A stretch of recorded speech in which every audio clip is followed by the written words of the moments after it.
Chapter 12. Old Lady Simpson Slams the Door. I caught my breath from running down the street. I pushed open the front door. I raced through the house, making enough noise to get some attention. Emma was outside hanging Daddy's shirts on the clothesline. "Calm down, Glory. What's the matter?" I held up my letter with about 1,000,000 words crossed out. "Guess what this is, Emma? I'm writing to the Hanging Moss Tribune newspaper. I'm telling the editor that somebody in this town needs to figure out what's wrong with our pool and fix it." Emma poked a clothespin at a shirt to hang it. She did the same thing with another, then another, until a line of stiff white shirts floated upside down in the sunshine.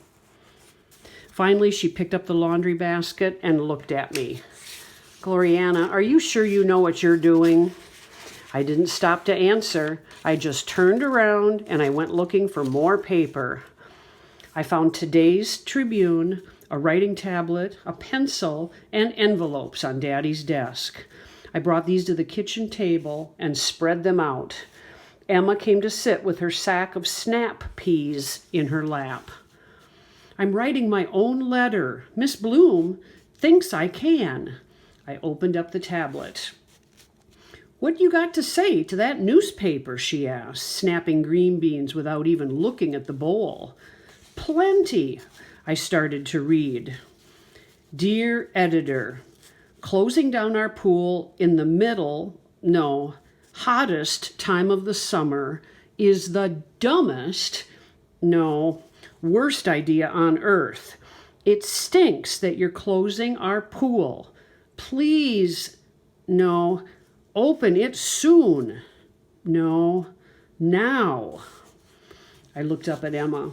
"Sounds like you're messing in something that you don't know a thing about. You might want to tell Brother Joe this first," she said, snapping beans faster and faster.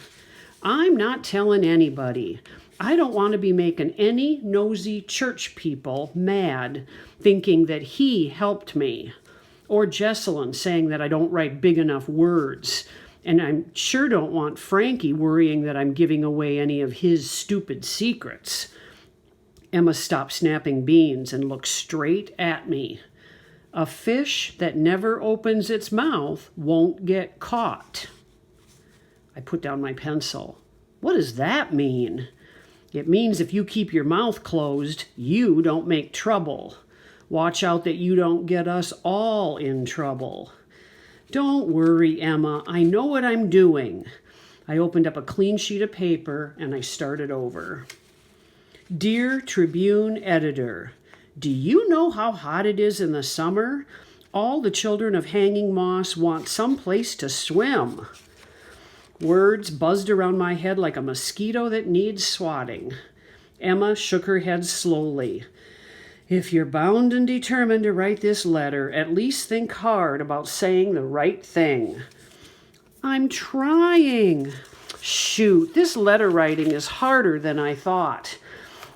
I ripped my paper to shreds and I stomped out of the kitchen. Emma followed me into the dining room. "Come on back here, Glory. Sit down." She patted the back of the high wooden chair. She handed me the paper and pencil. "Take this and begin again. Always it's a good idea to start with saying something nice. Leave your vinegar till the end." The sour stuff. She smiled and she put her hand over mine.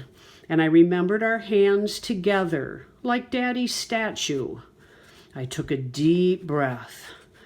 I might need some help saying "it stinks that our pool closed" in a nicer way.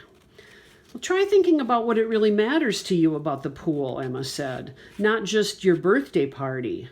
You can do this." She laughed when I wrinkled up my nose at her, and then she disappeared into the kitchen. I chewed on the pencil. I thought some more. I crossed parts out. I tore up the whole thing and started over. I looked it over one last time. "Emma, come here, please," I called out. "I'm ready." When she finished reading, Emma shook her head and said quietly, What have you done now, Glory? What have you done? I meant every word of it, I said, every single word. I jerked my letter away from her. Then I guess I'm proud of you, baby, even if you do get us all in a whole lot of trouble. I felt my shoulder loosen for the first time all day. I sealed up the envelope. I memorized the address that I had written on the outside in my best script. And then I put the letter in my back pocket, real careful, and headed across to 233 East Main Street. I looked in the big glass window with Hanging Moss Tribune painted in fancy letters across the front. Still open. Wait a dang minute.